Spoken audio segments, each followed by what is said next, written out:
Shang Chi and the Legend of the Ten Rings hit theaters a couple of weeks ago, and it did not disappoint this Nerdtastic duo in any way. This movie was a thrill ride from beginning to end, filled with crashes, martial arts, and fantastical creatures that had us on the edge of our seats. We also finally got some answers to some long-standing questions within the MCU, and a great cast of new and returning characters. So this week, we're going to give this film the Bear and Beard treatment. Shang-Chi, a legendary review, starts right after this. Please stand by.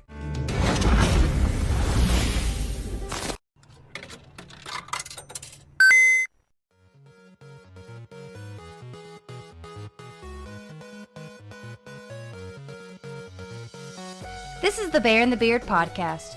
Your hosts are just two nerdy guys talking nerdy things. This Nerdtastic duo sits down every episode, sometimes with friends and guests, to explore a new topic related to nerd or pop culture. They may disagree or argue sometimes, and you may not always agree with them, but please remember, this show is mostly their opinion, with some research and facts added in along the way.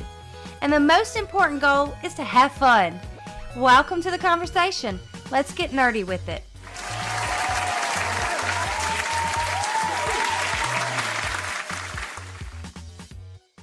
What's going on, everybody? Welcome back to the Bear and the Beard podcast. I am Robert the Bear. I'm joined, as always, by my faithful, majestically bearded co-host, Bearded Brian Guy, the Beard. Brosius Mayo, my guy.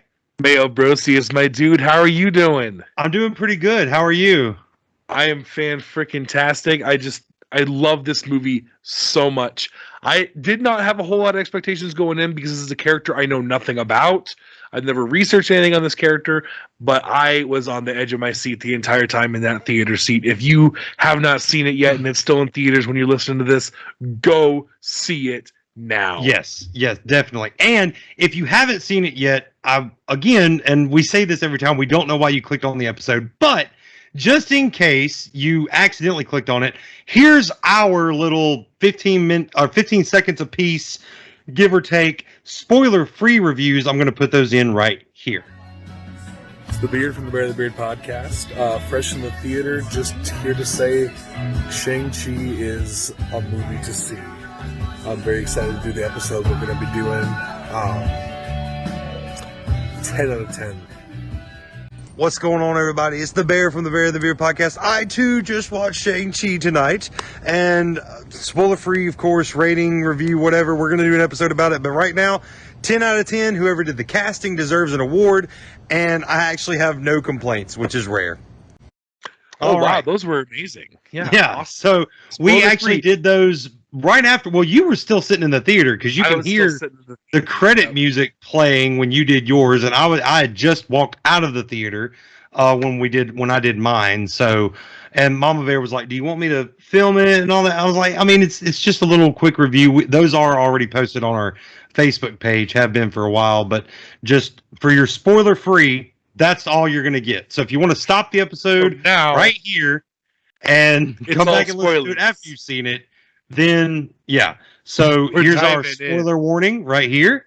Spoilers. That's going to be the only time we're giving that, because I mean it's a movie review. Whoops! Abominations. Yeah. I'm just diving right into it. Yeah. So, man, this was a great movie. We've talked a lot about it just from the time we've seen it. We sit there and say, like, we look for things that were bad. We look for, because we've done that with movies in the past. Just to be like, yeah. I want to say something that we need Sergio for this one.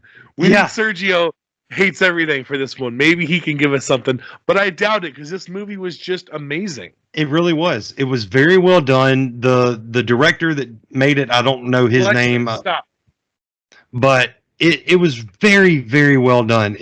Visually, it was great. The story was great. Tying it into the MCU with just little subtleties was amazing.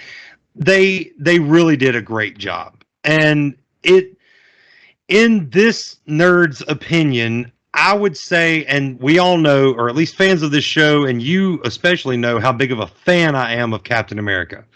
Yeah. This now took the slot for me of best standalone MCU film over Captain America: The First Avenger, because that was his only standalone movie. Everything else was a sequel.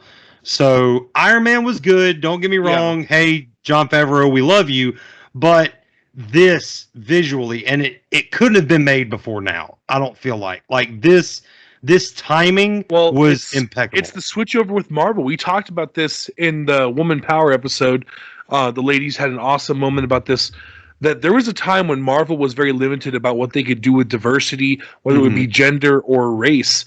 And the actor who, I'm not going to try saying his name because I don't want to say it wrong, the actor who plays Shang Chi, in many interviews, he said that was one of his driving forces to wanting to be this hero, was he wanted to give that representation for young kids to have their superhero. Right. And I love that Marvel is really focusing on having more diversity now, because there's so many freaking characters that they can dive into. Yeah. It's hard to compare, and I might get some flack for this, but Simu Liu, and I think I'm pronouncing that correctly, Simu Liu is doing for, and again, this is my opinion. If you don't agree with me, listener or viewer, don't come at me. Just, this is my opinion. If you share, he's doing what Chadwick that's did. Fine. He's doing what Chadwick did for the Asian community this time.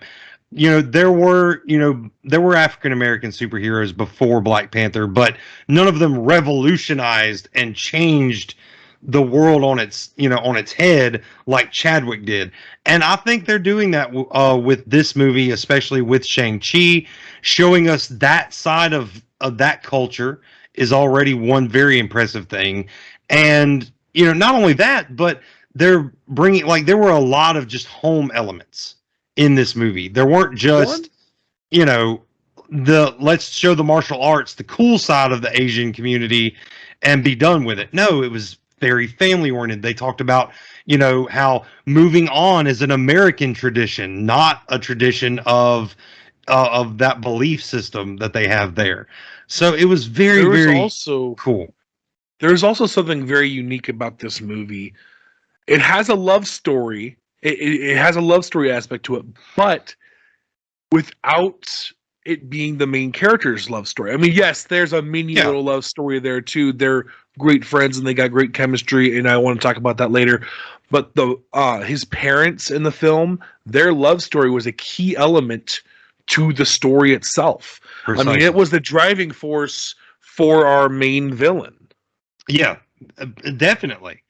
And the funny thing is that this movie also did another one of those things that Marvel's been doing lately, where they made you care about the villain, obviously, try to relate to the villain, and also gave us two villains. Like, who was the real villain of this show? It wasn't who they set up for the entire movie that it actually was. It was this driving force that was corrupting his love for his wife to try to break free. I want to break free. So the way I would describe Shang-Chi's dad, he's not necessarily a supervillain. I mean, he has been. He's been evil over the years, but he's not a great guy. And he definitely was a terrible father. I'm seeing a lot of similarities between Natasha's upbringing and Shang-Chi's, because they were both raised to be killers. Yeah. From a very young age. This just reminds me of, I even said it to Mama Bear when we were watching it, like when he said that, I've been trained from the age of, 14 to, or by the age of 14, I was trained in every way to kill a man. And I was just like, he's been trained by his father since the day he was born to be a killer. And it just had Suicide Squad vibes. His father was a soldier who trained his son how to kill from the moment he was born. Are you having a laugh? It was funny. Before we get too far into it, we've already talked a lot. Let us do Mama Bear's fun facts for this episode. Yes. I don't get paid enough. I don't get paid, period. And now it's time for Mama Bear's fun facts. That's it. That's all I know. All right. Starting off, fun fact numero uno. Anyone who enjoys watching martial arts knows the legend Bruce Lee, but did you know when Marvel artist Paul Galassi, I think I'm pronouncing that right, first drew Shang-Chi back in 1974, he based Shang-Chi's look off of the Enter the Dragon star. That does not surprise me, and it's really cool. Yeah, that's really cool. Fact numero dos. Shang-Chi is the first Marvel Cinematic Universe film focused on an Asian superhero. But did you know, in the comics, he is actually only half Asian. His background is a little different from the film. His first appearance in Special Marvel Edition number 15, Shang-Chi's mother tells him that she was selected out of all of the women in the world to be the, quote, scientifically perfect mother, end quote. His dad, although, was still an Asian crime lord, but his mother was a white American. So that's interesting. Interesting that they changed that for the film as well. Well, I mean, they're really trying to. Wouldn't you say he's technically half alien? Because they're not humans. They're from another dimension, right? They're from another world. They did say that, but with the multiverse opening up, it doesn't surprise me that there's already been multiverse people from other Earths coming to our planet. Like, that doesn't surprise me at all. So, but that is a very good point. Like, he's actually not really fully human. So we got a kind of a Superman thing going on here. So, fact numero one hell of a fighter too. Yeah. Fact numero tres, number 3. In the MCU film, Shang-Chi's father, played by Tony Leung, I think that's right, Luang, is listed as Wenwu, aka the Mandarin. Originally in the comics, his father was supposedly Fu Manchu, who was an awful racist supervillain caricature of the Chinese who appeared in many non-Marvel novels and films. Marvel decided he was such a racist depiction of Asians, they retconned his identity and claimed Fu Manchu was just one of several aliases used by Shang-Chi's father. This character, at least in the MCU version that we see of the Mandarin, gives me very much Vandal Savage vibes. Yes! Vandal Savage, an evil dictator blessed with immortality. He has achieved what no one in human history ever has. He has conquered the entire planet. Did you get that too? I couldn't place what I was thinking, but yes. Because the reason why he's so wise and knows what he knows is because he's lived for thousands of years. Yeah. Like, one of my favorite little moments was when he was looking at the very old-looking guy and said, "Respect me, I'm your elder." Yeah. And I'm just like, snipe. Technically, he's right. By a lot. He's out of line, but he's right. Last fun fact here is number 4, or cuatro. Just because I've been doing the Spanish numbers all episode, in the Marvel Comics Spider Island storyline, Peter Parker temporarily loses his Spidey sense. Did you know in that storyline, Shang-Chi invented a new martial art called the Way of the Spider with Spider-Man? He combined Spider-Man's unique combat style with his own martial art techniques, and with this new training, Peter was able to get his spider sense back. But he stopped practicing his new fighting style and let his skills slip. So that would be a really cool interaction to see later on in the MCU, like where Spider-Man loses his Peter Tingle. Please do not start calling it my Peter Tingle. And has to get it back. So that would be really cool. I was actually reading about that exact fact earlier in an article. Mm-hmm. And that the only reason Spider-Man can't do it is because he stopped doing it. I mean, that's kind of common. You don't continue using a skill, you lose it. It's like muscle memory. Like, you will eventually lose muscle memory. Unless you're Shang-Chi. I mean, he didn't fight for how long? Right. Well, actually, we don't know if he sparred alone, because in the first scene we see him, he's working out in the morning. So we know he still likes to keep his physical physique. So he could be sparring somewhere secretly. Yeah. But I mean, MMA's a thing in the MCU. They've talked about it. His best friend Katie had no idea that he could fight. I mean, right before the best scene in the entire movie, if I do say so myself, I love that scene so much. The bus scene. Oh yeah. She's like, you're picking on the wrong guy. He's not a guy to fight. Oh my God, he's beaten there. Right. And we had a returning side character. I don't think we have a name for him, but the patron on the bus who was recording, he was in Spider-Man. I believe it was the first Homecoming. Homecoming. Okay. And he was the guy yelling for Peter to do a flip. Okay, Spider-Man, do a flip. Oh, that was that guy. Okay. Yeah. See, I never knew, which is weird because he was living in New York in No Way Home or in Homecoming, but now he's living out in San Fran where this one obviously or at least starts to take place. So that's interesting. Definitely. Thank you, Mama Bear, for those fun facts. We appreciate those. We will talk about those at length now as we get into the nitty gritty of the actual thing. So, now, I know you said that this was a character that you didn't know a lot about, and this is one of those that I also didn't know a lot about before the movie got announced. That's when I started kind of doing my research. I know more about Iron Fist than I know about Shang-Chi. And that's not because Netflix made a show about it, but it's just I know more of that backstory. And Mama Bear was telling me while she was doing the research for the fun facts that Shang-Chi actually in the comics has no superpowers. He's not listed as a superpowered individual. Well, technically, even in this, he does not have powers. Right. Not really.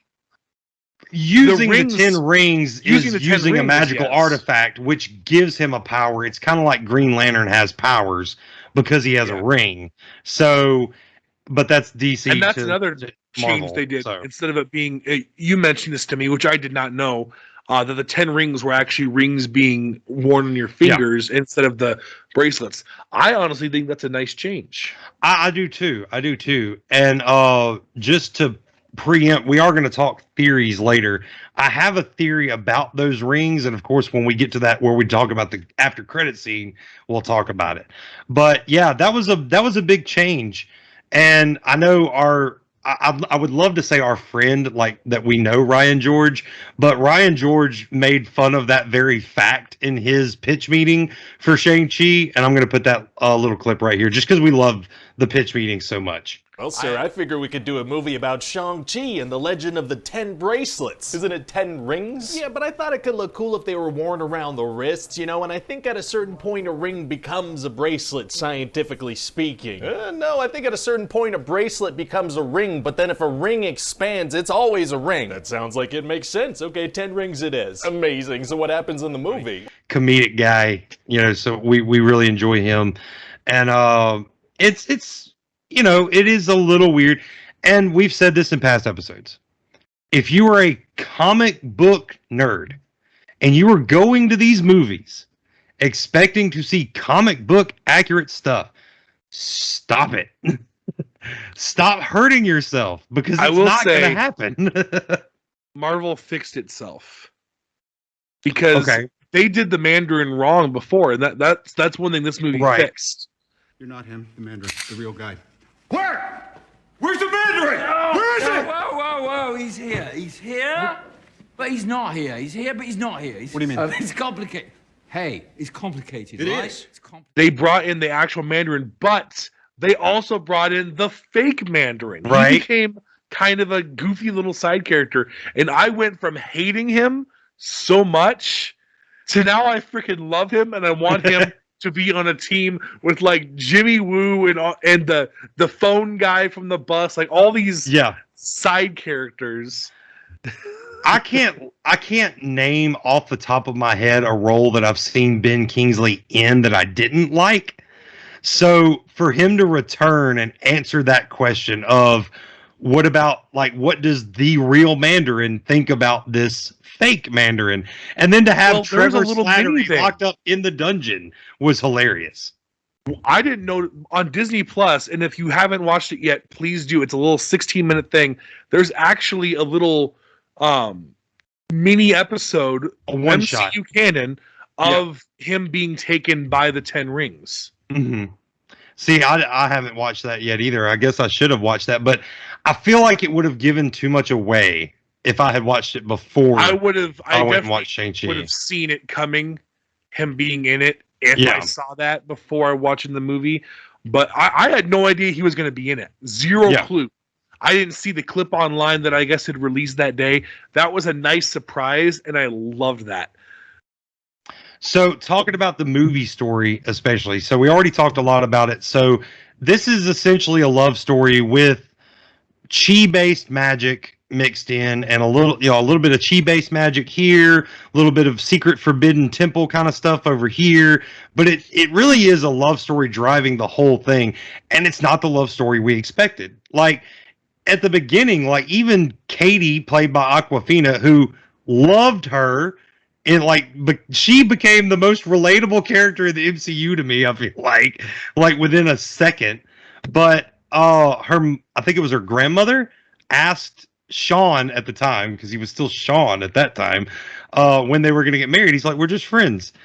And you think that's a setup for they're going to fall in love throughout the movie. No, they're just buds at the end of the movie doing karaoke instead of getting ready to go to work. I think there's romance budding between them, but it's that pure kind of I'm going to be with my best friend kind of thing. Right. Not the I'm going to win her over with a million roses. They're really good together in their chemistry. Those two actors, oh my God, their chemistry. They're so freaking good together. And Awkwafina's been in a lot lately. This is not her first. This is not her first Disney project in recent times, as a matter of fact. She played the voice of, I think it's Sifu. I think that's the name of the dragon in Raya and the Last Dragon. So she played the dragon, the water dragon. What? Why are you looking at me like that? Nothing. I'm just not used to seeing dragons. Impressed, huh? So that was Awkwafina as well.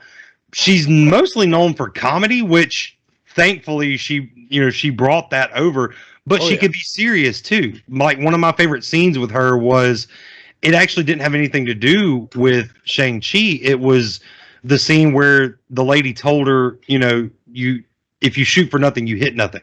Yeah. She was like, I thought about taking up archery, but then, I thought like, well, what if I'm bad at it, and all this. And the lady was like, let her shoot. And then she's like, really, me? And it's like, well, if you shoot at nothing, you hit nothing. And then that's one that we were talking about before the episode, actually. I love they flipped the script on the whole damsel in distress thing, because typically that character, the person who knows nothing about the world, does not know how to fight, they're going to be the person needing to be saved all the time. But only in one moment in the movie did he have to save her, and that's when she was way out of her element on the side of that scaffolding. And honestly, any person who's not a martial art genius is going to have trouble on that scaffolding. Oh yeah, like that wasn't even a damsel in distress moment. That was just a civilian in danger moment. Like to help me, please. Help me. And we talked about that a lot in the woman-splaining episode too. The ladies had a lot to say on like, stop making us the damsel in distress, and they did that. Like, and not only did we have Awkwafina, but we also had his sister. Is it Zhao Ling? Played by Ming'er Zhang. I know I'm probably butchering these names, guys. We'll post a cast list if we need to. But go to IMDb, of course, they're all listed there. That's where we got this information. But we had her as a main character. Like when you hear Shang-Chi and the Legend of the Ten Rings, like just if you had not seen it, you're thinking this movie's primarily going to be about Shang-Chi. No, it was about Team Shang-Chi. Like, and just like honestly, the Flash is not all about Harry. They all had the same driving force of finding themselves. That was the overall theme of the movie. Katie had to find herself, like, when are you just going to take the leap and do something, even if you might fail? And then she doesn't fail. And then Shang-Chi, he has to come to terms with both of his pasts, and he comes to a more centered place in himself. And even the sister, she got to find a place. Yeah. Pretty much she kind of went back to what she was doing. I don't know if they're setting her up to be a villain or if she really is changing the 10 rings, but couldn't you see her using the 10 rings for good, though? Like, I could, but also the way she did that set was like, I'm a motherfucking queen, and I'm a fucking rule some shit. Yeah. I don't know. I don't think she's going to be a hero, but I don't think she's necessarily going to be like an outright villain. Anti-hero, maybe, is what I'm guessing at this point, too. If the world was in danger, I think she would help, but I think she's really about self-interest as well. So, I know you didn't we've talked about this in the past. You haven't watched as much Agents of S.H.I.E.L.D. as I have, because I've watched the entire series. But Ming-Na Wen is in that show. She plays Agent May. She was the original voice for Mulan. I think we've talked about that in a past episode, or maybe just in conversation. Because, look, guys, this is not the only time we sit down and have nerdy conversations for an hour. We talk about this stuff all the time. Most of the time when we're gaming. But me personally, and since you haven't seen Mulan, this will also lead us to our next point, because me and you already talked about this as well. My biggest thing was, it was really a disservice for Disney not to be able to bring Agent May, or at least the actress that plays her, into this movie, because Agents of S.H.I.E.L.D. is still technically canon, so they couldn't bring her over and let her be in this movie. And she has already kind of been that driving force for like the Asian, I guess, nerds, or and stuff like that. Or at least in my opinion, I might be completely wrong on that, but I thought she did a great job. But when they did the Mulan movie live action, they brought her in as another character because she voiced Mulan in the animated one. So, and you also said, talking about Mulan, you haven't seen it yet. I say it's worth one watch, even as if you've seen the animated one at all, it's worth one watch. And this brought me to a theory. I think they pushed for live action Mulan and gave Mulan powers so that they could see if they could make a Shang-Chi movie. Because there are a lot of similarities in the magic used in Mulan, and you're making sure that they got the heritage right of like the Asian community and stuff. They did a lot of that in Mulan, so they already had a blueprint for Shang-Chi. So, and like you said, Disney's finally kind of coming around to where it's like, let's do diversity, and not just that, but they have to actually be very strategic in how they bring in the diversity, because they can't just shove it in and act like it's just, oh, here's our token Asian movie. No. And that's not what they did. They didn't do that. They brought in a very unknown to me comic book character and made him into probably one of the biggest characters in the MCU now.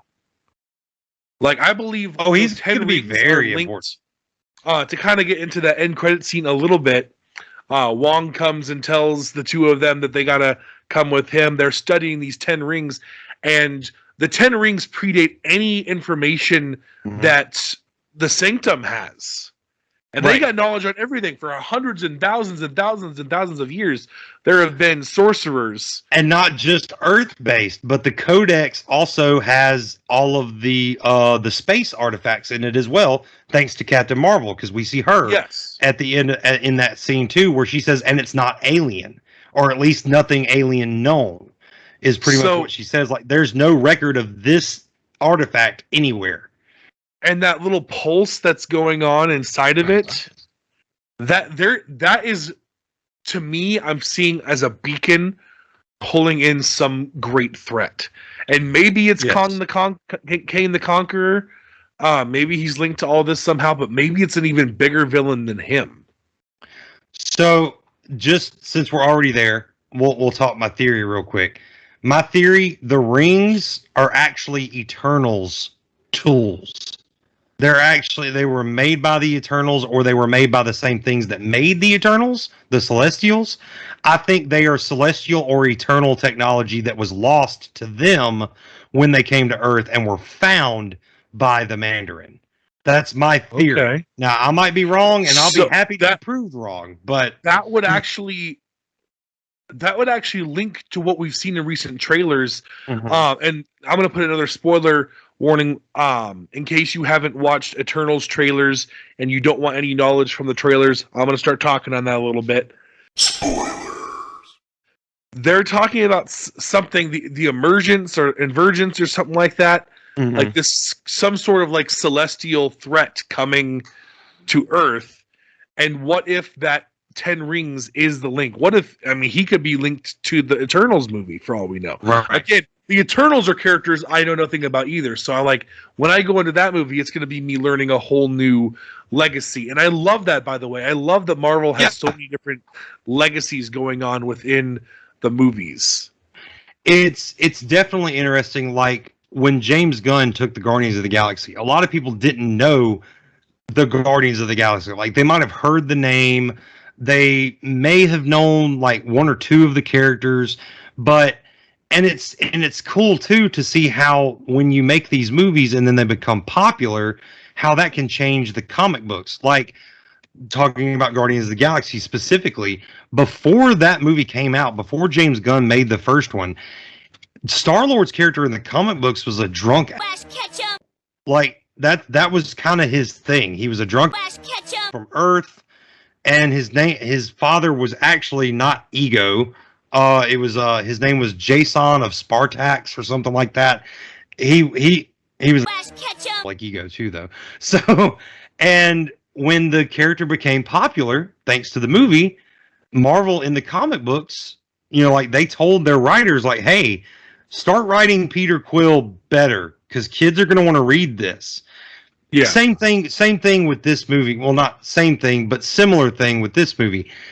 They've now brought to life a character that has been far some people's memory because he's just not that big of a character in the comic books, at least not nowadays. And they brought him, it's like they're breathing new life into the character. And now a whole other generation of kids is going to learn. Yeah. A lot of these characters were created. It really is all about representation, I believe. Right. That's my take from it. These characters were created in comics to further representation, but because of how I want to be careful with how I say this, with how the viewers and audiences can be sometimes, they're not always very reasonable. A lot of stuff got shoved under the rug, and these characters got shoved under the rug for most people. But there's some people who have been calling for a Shang Chi movie for years. They could have 10 years ago told you the whole lore about the 10 rings and all this stuff, and I'd be learning something new. Right. So the fact that all those people are now getting a hero that otherwise was kind of shoved to the side because he wasn't one of the big flashy characters. And honestly, a lot of movies, DC themselves are doing this too. They're taking unknown characters like Polka Dot Man. Right. Polka Dot Man sounds like a useless one-off character, and they made him a fan favorite. Polka Dot Man. What does he do? Throw polka dots at people? He does. They can do that with almost any character now. Exactly. And that's what I love about it. And I like how you said, I want to be careful how I say this. As soon as you started saying it, all I could think was, because Karens and Chads and trolls exist. Because those three types of people exist in the world and have something to say about everything. That's why. So if you don't consider yourself a Karen, a Chad, or a troll, we're not talking about you. So, and if you do, you're not going to like this episode anyway. You probably don't listen to our show. So, but we want you to. But hey, whatever. Learn something. It is what it is. Learn something. I mean, this is a teachable moment. So the casting, spot on. Like every character, not just the main characters, the family members of Katie's. The mom and the brother and the grandmother. The mom was a very well-known character for me. She was the grandma on Wendy Wu Homecoming Warrior. I loved that when I was younger. The Sweet Life of Zack and Cody's Brenda song is Wendy Wu Homecoming Warrior. Now available on Disney DVD. That was a good movie, actually. Actually, when I went back and watched it years later, it was actually kind of cringy. But it was good for what it served its purpose for, and I loved it when it was in its prime. Name one Disney Channel original movie that's not cringy to watch now. Come on. Yep. Look at Transformers. Look at how far Shia LaBeouf's come. So, Are you on drugs? But yeah, I feel you.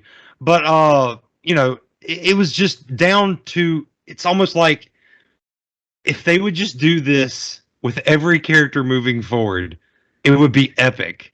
Like MCU. I have one complaint. What's your complaint? I've been racking my brain for one complaint because we always want to challenge movies to be better. We got to see lots of mythical creatures that we know nothing about. I wish they would have taken just a little bit of time to explore explaining those characters a little bit more. I could see that. And honestly, for all I know, these could be from comics. Like the dragon probably means something to people who are the Great Protector Shang-Chi fans, and they know the whole lore and everything. And I don't know. I just watched Shang-Chi, and I don't know what significance the Great Protector has. Right. We're going to see more of that in the future, I'm sure, because they're not done with these stories.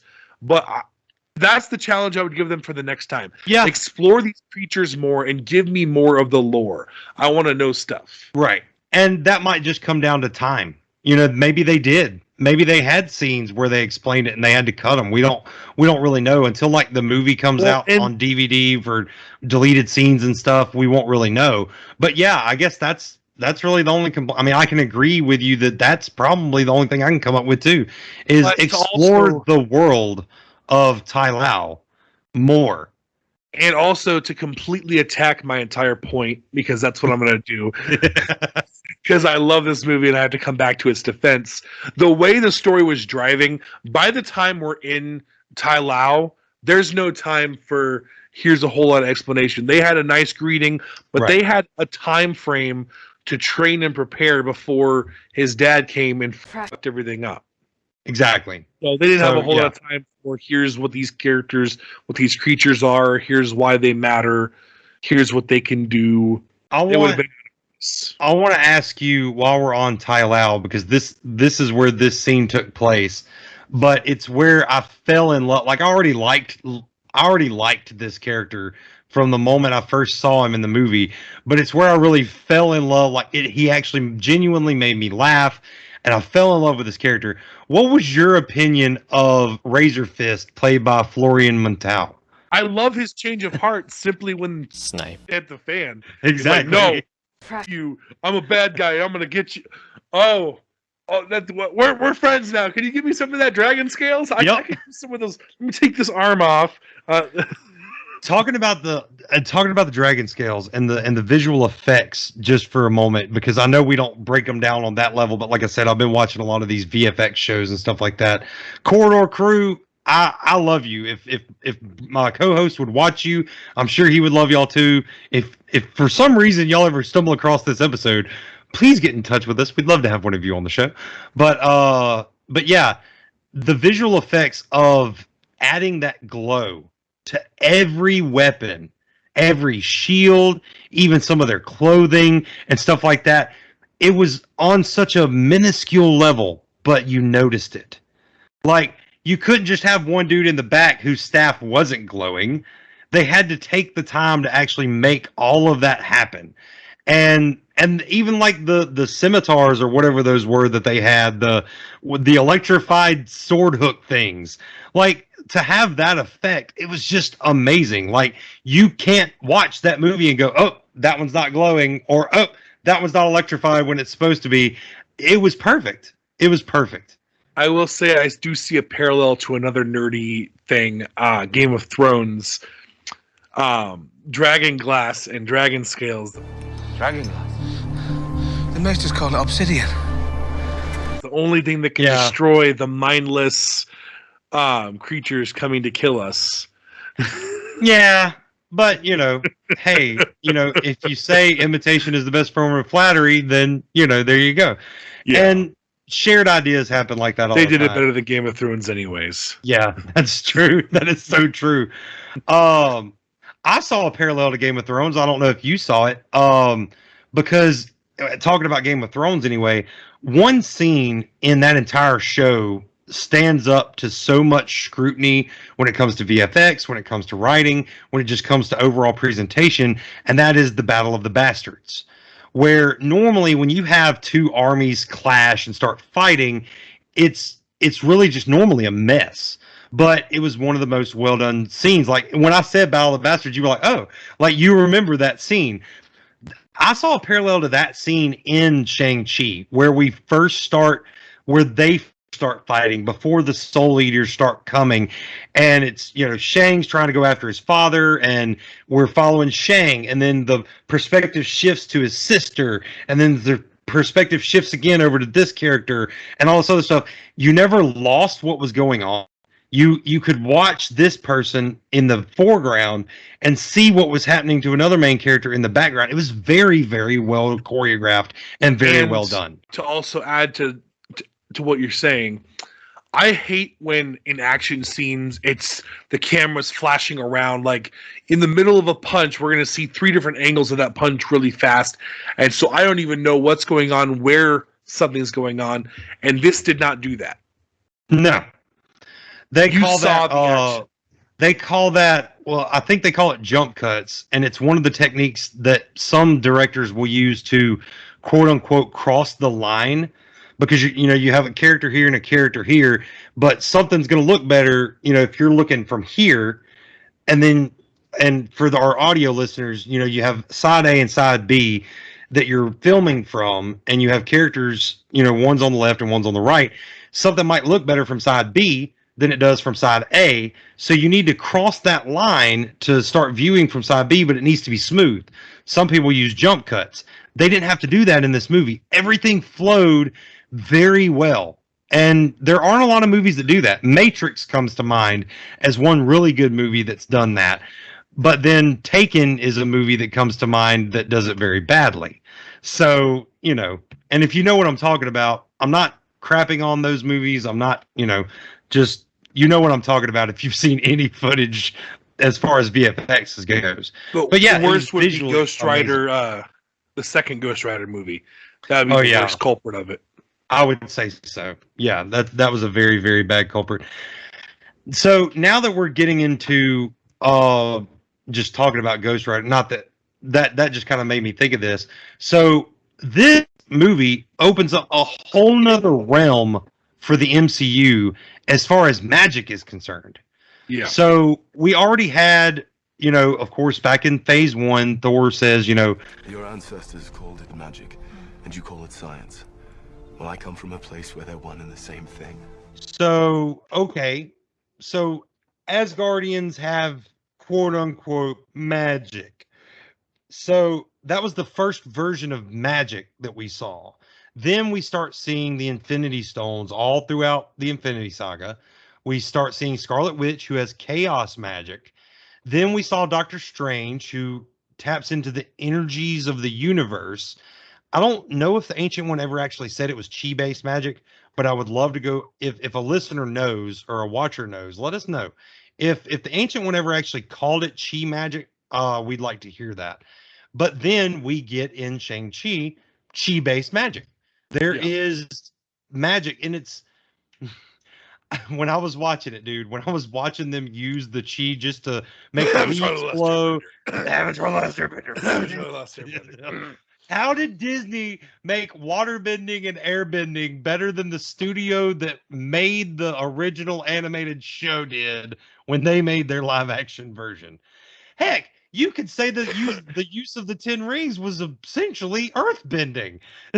So it looked visually the same, is what I would say. Like propelling yourself off the ground. Yeah, it looked amazing. I love that the 10 rings were not originally just given to Shang-Chi. No. Like, we knew at some point he would wield these rings. They're going to be his responsibility.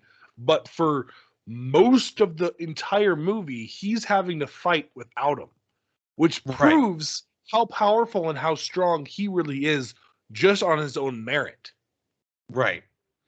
The foreshadowing in this movie, especially for that, was amazing, because they had that line, where Shang-Chi looks at the rings and his father tells him, he's like, you want to wear these rings one day, then you're going to have to prove to me that you're strong enough to carry them. And then end of movie, after he's pretty much beaten his father the same way his mother did, and is proving himself to be an adversary worthy of challenge, and proving his father wrong as far as like what was on the other side of the gate, and his father is about to die, and he says, all right, here you go, and he passes him over. Like, he proved he was strong enough. But before that, he got 5 of them. They were fighting rings to rings. Right. Because I don't know if the rings have their own like kind of energy to them, like Mjolnir, that they can like choose someone. Maybe. But something similar to that happened. He did something. He unlocked something within himself that called those rings to him. I think it's chi-based energy. I honestly do. I think it has a lot to do with what we were talking about, the chi-based magic. Like, the reason they glow like that purplish blue on his father is because his chi is very dark. He's a warlord, for goodness sakes. Like, it wouldn't surprise me that later on in a future movie we hear that this guy, since he's so old, was actually, what's the conqueror from the eastern provinces?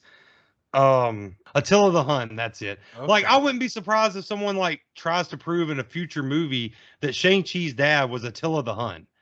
Like, because it makes sense, and because he was a warlord. So yeah, his are gonna glow purple because his chi is dark and he's full of anger and grief and sorrow and all this other stuff. And then it glows orange for Shang because his chi is very bright and powerful, because he didn't let his father corrupt him at such a young age. So, honestly, or at least he didn't return back to the life. I mean, he did kill a dude, but hey. Marvel hasn't approached any of this yet, but I would love Marvel to do backstories way before, like, even Captain America was born. Mm-hmm. Like, some of these characters that have been around for thousands of years, like, I want an origin story on Thanos. Him, like, on Titan before it was destroyed, trying to save his own planet.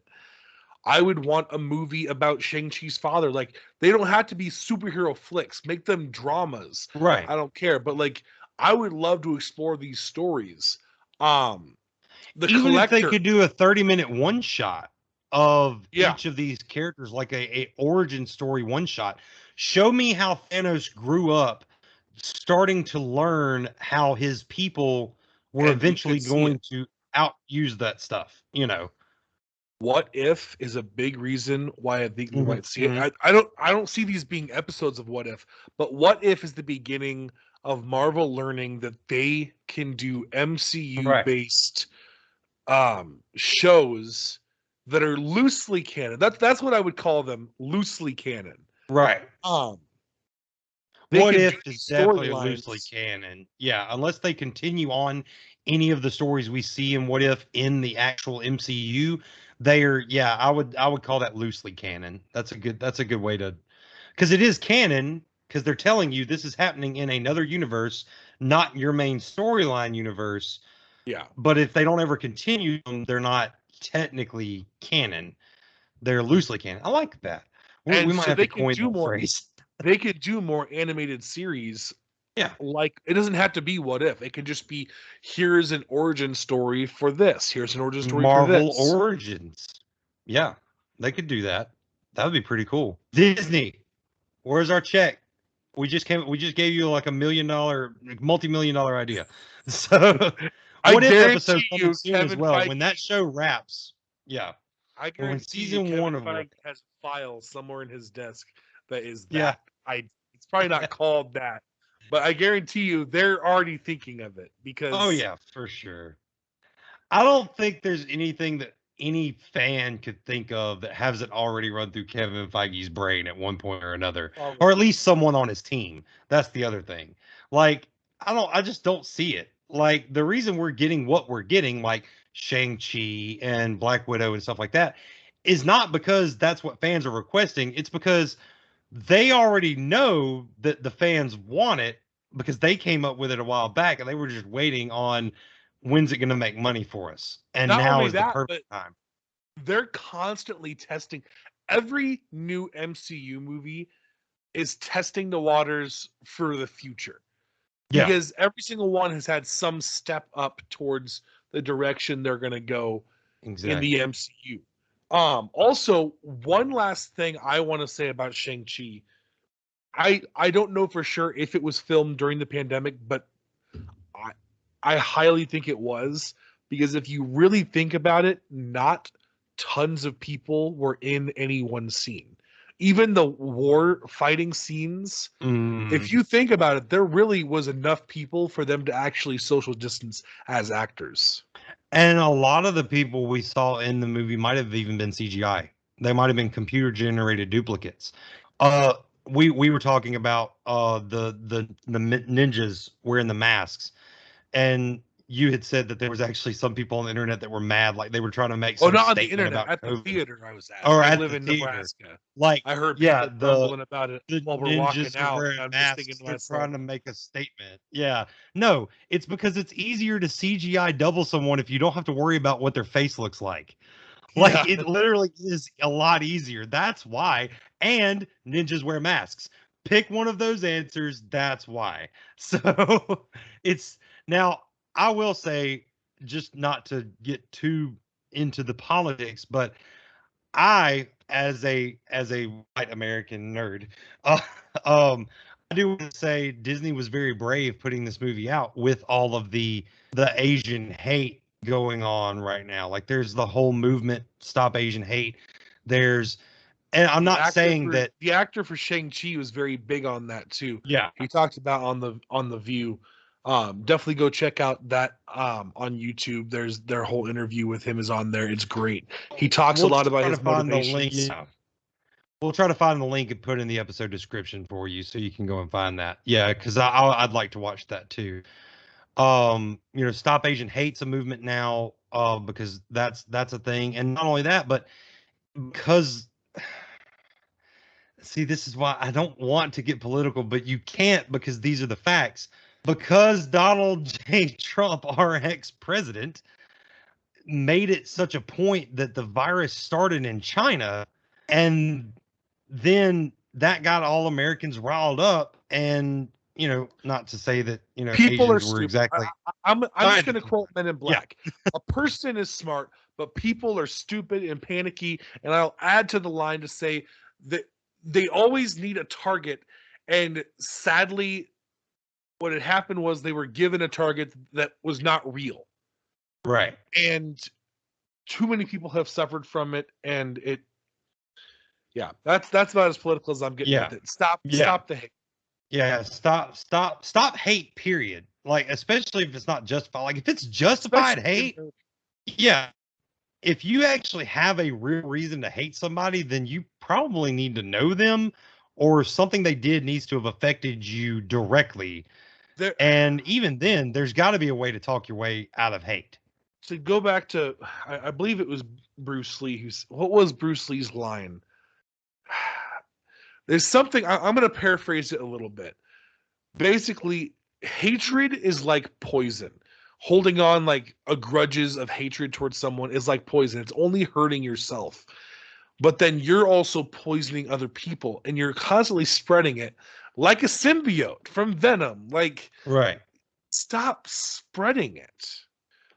I love that Marvel really kind of focuses on bringing the world together through subliminal, not subliminal messages, but like they have themes of their movies that drive home the idea that we need to be more accepting and love and appreciate what we have. I mean, Endgame, at the end of Endgame, when they finally won and they're all hugging their families, it's all about appreciating what you have and loving your family and everyone around you, appreciating that we have a world to live in.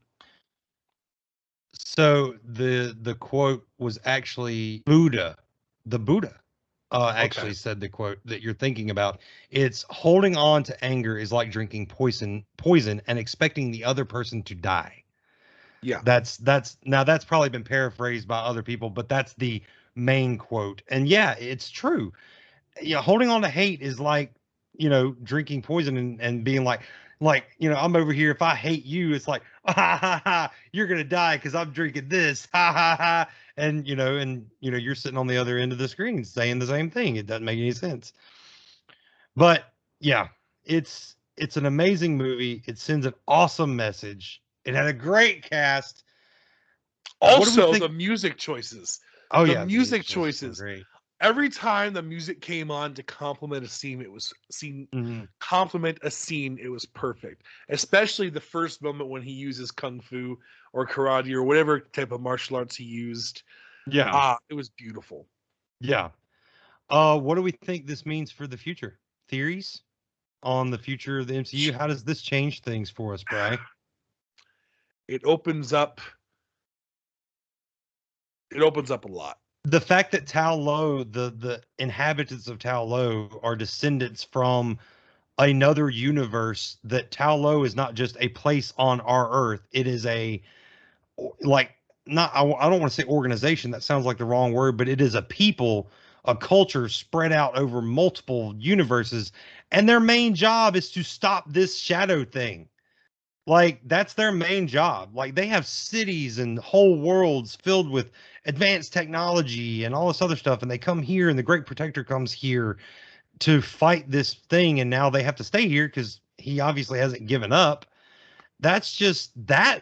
Like, we've talked a lot about expanding the universe. Like, Loki did it, WandaVision did it. Now we think Spider-Man No Way Home's going to do it, like something to do with the multiverse. And here it's just another example of how much that multiverse is expanding and how much it was already here, which is really cool. Marvel is just going to keep getting bigger and bigger and bigger. Oh, I mean, yeah. you think about the fact that Tony built Marvel in a cave with a box of scraps. No, right? But like, thinking of how small this all started, it was not a very big universe, and they took their time. There's, not to get into my DC rant, I'm seriously not, because I don't even want to talk about DC right now. But I really want to go back and find every episode that you actually did go to it, just so I can start referencing them every time you say that, because you've been on it a lot, and past listeners and watchers probably already know it. But yeah, this is a message to not just DC, to everyone. Unless you're patient, you're not going to make anything like what the MCU has, because the first Iron Man movie came out when I was still a kid. Yeah. And now I'm a grown man, still going to the theater. Marvel movie night, which, by the way, we want to do more of those. That'll be more information later on. Those. We actually want to coordinate those so that we can go, like, we'll set a day in advance that we're going to go see the movie, and not just Marvel, DC. When DC comes out with a new property, now that theaters are starting to show back up, we'll set it up so that y'all can go and watch them at the same time as us, if possible, in your area, or at least on the same day. So we know, hey, we got some fans that have seen this movie. Maybe they can chime in on the episode that we record about it, or something like that. We'll definitely do that. One last thing before we get to the Talk Nerdy segment, before we really wrap it up, let's talk about your favorite cameo in the entire thing, which this does change the future of the MCU. Bruce Banner is in the mid-credit scene. Hated the fact that they went to Smart Hulk, and by the way, I hate the name Smart Hulk. Wish we could just call him Professor Hulk, but not getting into that. If you didn't know, I'm a huge Hulk fan, and I was just hoping and praying that they would reverse Smart Hulk so they can now go to more versions of Hulk. And our end credit scene did confirm that this has happened, because Bruce Wayne now is back. Banner. Bruce Banner has now become himself again, and that opens up so many possibilities, because if anyone else is a Hulk fan, there is so many different variations of what Hulk becomes, and I hope they have an event big enough for us to see World Breaker Hulk. Or if not World Breaker, at least Maestro. That would be pretty cool. Maestro would be more of a future thing, because that's like years in the future, when basically Bruce is not. They can make a movie where they go to the future. They've already done one where they went to the past. Why can't they do one where they go to the future? Go back to the future with Christopher Lloyd. And theories. So especially around Bruce, I guess this will be the last talking point before we give our rating. So I think that they could explain it away two different ways, and you tell me what you think, because this is regarding your favorite Marvel character. One, he had to reverse the process to be able to save his cousin in the She-Hulk show. He had to reverse the process to be able to give her a blood transfusion. Maybe that's why he's Bruce now, because we don't know where exactly She-Hulk is going to be set. Second theory, all the gamma radiation in the gauntlet somehow affected, and over time he lost the ability to keep the worlds merged, as it were. between Hulk and Banner because of the overdose of gamma. And now he might not even have the ability to become Hulk right now because his arm was in a sling. If he had the ability to become Hulk, that would heal very quickly and he wouldn't have a hurt arm when he turned back into Bruce. I agree with the second part. I think he cannot become Hulk at the moment. Okay. I don't know how they're going to explain it, but I think him losing the whole merge is actually just going to be as simple as he woke up one day and he was himself. That it was just this temporary fix, and he thought that because the best part about Hulk and Bruce Banner is the fact that there is this constant back and forth thing. And this would bring it back. Like, he could be in a moment where he feels like he could have lost Hulk and that he had just accepted that part of himself. Right. And now he has to find Hulk again. And I think that'd be great. And I think it would be better if it was not a decision. It was just a time ran out and now we're not merged and now Hulk is gone. The way you said that, all I thought about as soon as you said that was that's exactly how they did Killer Frost in the Flash television show. I've always said the Thinker. That early on with Caitlin and Killer Frost, there was a lot of Hulk vibes between. They drew a lot of themes from Hulk comics into that. And I don't care what anyone says. The writers of that show were looking at Hulk comics. They're making a DC show and they're looking at Marvel comics saying, "Oh, hey, that would be cool. Oh, hey, that would be cool. Oh, hey, that would be cool." Because plot point, she can become her human self to save someone that's injured. Awesome. Or something like that. Definitely. Well, so we talked about the theories for that. We already talked about the theory for where I think the rings come from. They could be Eternals or celestial technology. We do know that they're sending out a beacon. This changes the MCU a lot because that means that the multiverse technically already existed because of Tai Lao, and we want them to put more explanation of the animals in future movies. Cast was great. The story was great. The original story for Shang-Chi is amazing. Go check it out in the comic books. Let's give it our rating. How many beards out of 10 does the beard give Shang-Chi and the Legend of the Ten Rings? 10 out of 10 beards. And I give it 10 out of 10 bear claws. That's going to give an overall rating of 20 out of 20. Go and see this movie, please. If you are a Marvel fan, we're pretty sure you will enjoy it. And if you don't, let us know in our Talk Nerdy segment why you didn't. And we're going to get into that right now.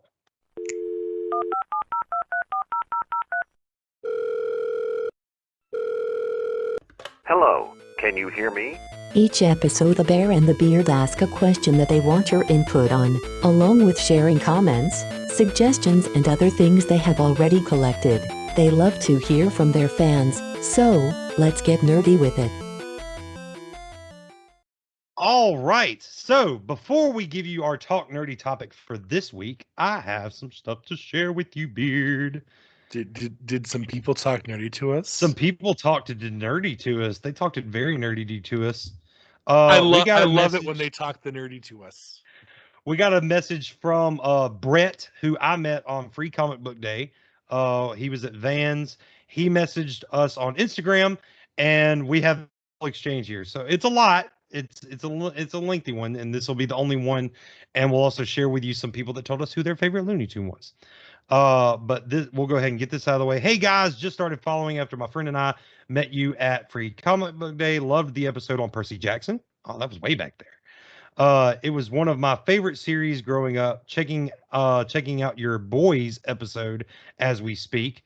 Was wondering if you guys watch Adventure Time or something similar, and what's the opinion on adults watching animation like that? Gravity Falls, Steven Universe, etc. And how writers, I would also throw Rick and Morty and Archer into that scenario as well. And how writers are able to create a show like that is directed at more than one age group. Honestly, some of my hardest cries, laughs, and life-changing experiences come from animated shows like that. In my opinion, I think an innocent animated platform like these shows is a great way to press harder issues without being a lot of conflict into the discussion. You guys rock. Keep it up. And he also then said, another awesome show, if you haven't peeped it yet, is Warrior on HBO Max. It's about a Chinese immigrant coming to San Fran. Hey, That sounds very similar to this movie we just reviewed. In the early 1900s and getting caught up in the gang life there. It's based on writings by Bruce Lee, and his granddaughter is the producer. They just recently got confirmed for a season 3 after struggling to find a home after Cinemax fell apart. So, yeah, we'll definitely be checking out The Warrior. I've already had it on my list for a while. Animated stuff. Like, we should do a whole episode, I guess, on like episode on it. Short answer, you answered it really after you asked it. 100% some of the biggest cries and laughs can be from that stuff. But I think we should just do a whole episode on it, and we'll mention you again when we do that. Definitely. And maybe Brett, we might even reach out to have you on that episode, because we are wanting to do fan related. Like, look, we got a lot of friends of the cast, but we don't want to just hear from them. When we get ready to do these shows, we've said it before, we'll say it again, we'll keep saying it.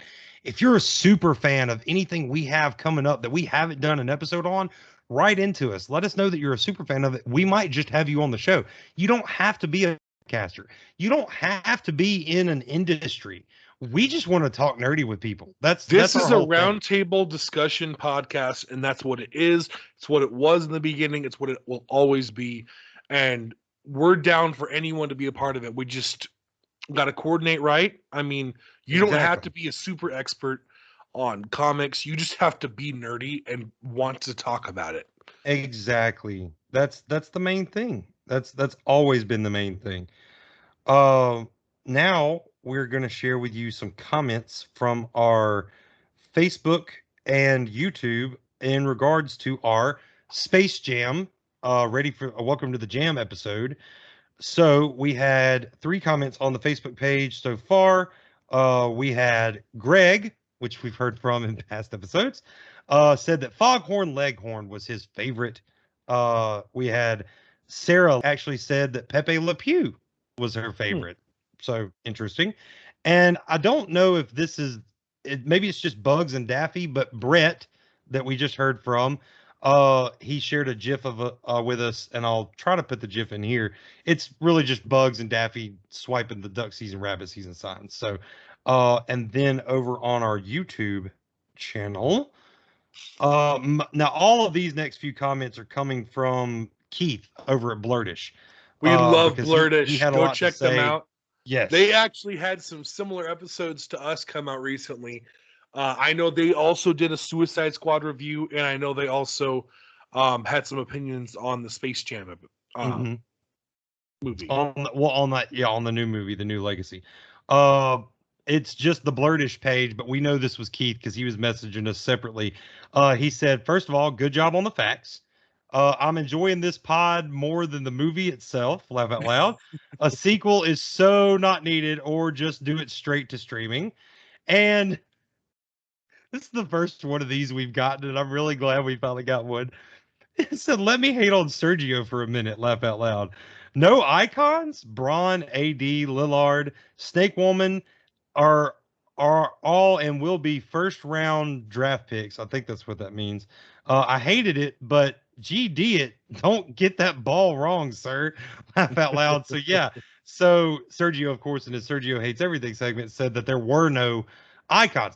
Well, not icons you're following if you're not watching basketball. Like I said that. For me, I don't watch any of it. So yeah, I was like, give us a Shaquille O'Neal, or give us, some of those older icons would be cool, but having the newer ones in there was already cool. Like, so yeah, so I just love that someone finally hated on Sergio hating on everything. It's great. It makes me laugh. So, but that's going to bring us to the end of our Talk Nerdy content from the past few weeks. Let's get to our topic for today for this week's episode. What was your favorite weapon used in Shang-Chi and the Legend of the Ten Rings? Bri, what was your favorite weapon? Originally, I was going to be very, very, very basic and say, well, the main weapon of the game, the 10 rings. I mean, they're so bad. Flash ketchup. But I've been thinking about it for a little bit.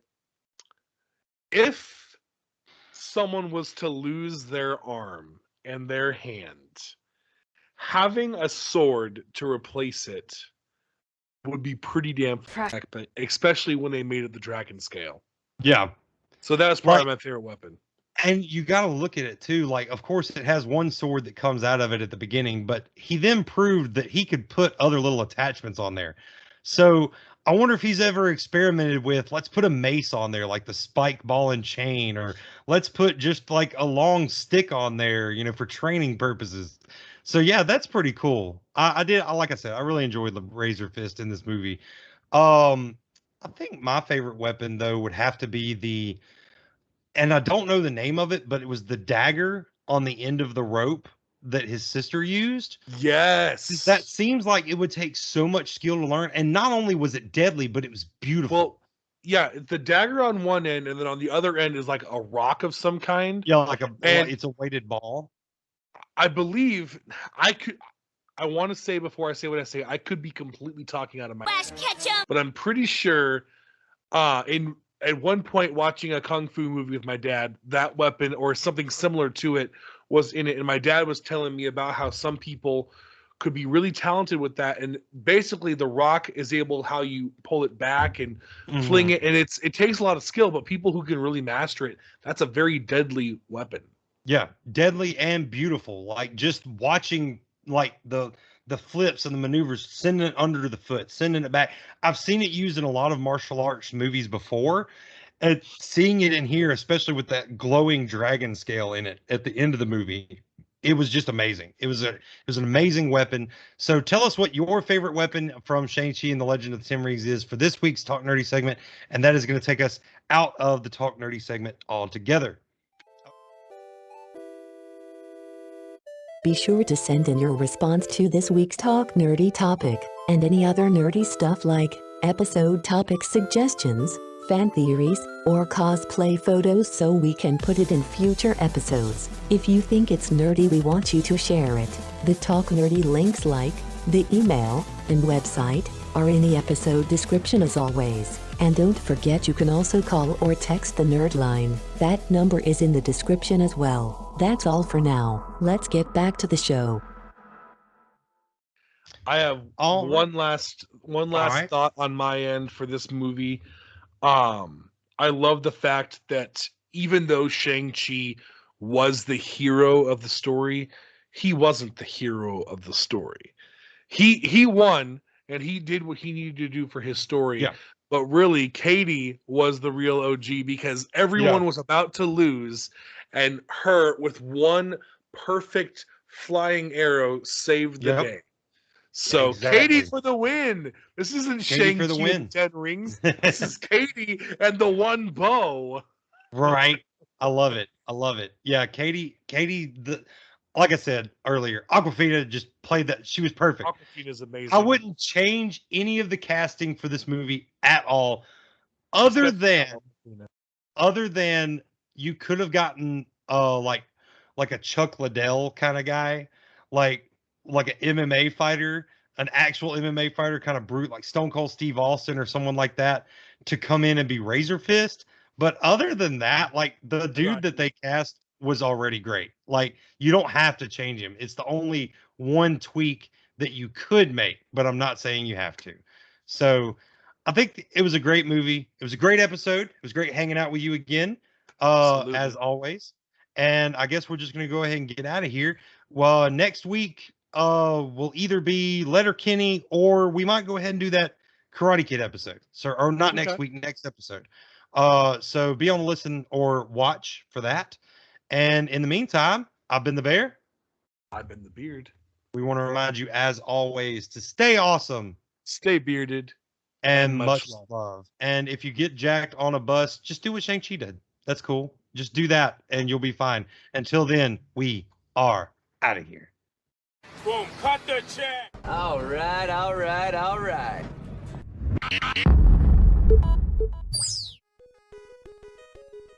Another episode done. We hope you enjoyed it. New episodes are released every other Friday at 8 a.m. Central Standard Time. Check back then or subscribe so that your device downloads it automatically. Audio episodes are now available pretty much anywhere you get your podcasts, so it's really easy to share us with all of your nerdy friends. For YouTube viewers, subscribe and click that little bell so you're notified about new episodes. And Apple users, please don't forget to rate and review on the app. Rating and reviewing helps more nerds find us. Lastly, a huge thanks to the rest of the Bearded Bear team. Head researcher and graphic designer Mama Bear, Master of Marketing Han Brolo, and all of the geeks of the round table and friends of the cast. Thank you all so much. Talk at you next time, nerds. Until then, stay awesome, stay bearded, and much love. Bye!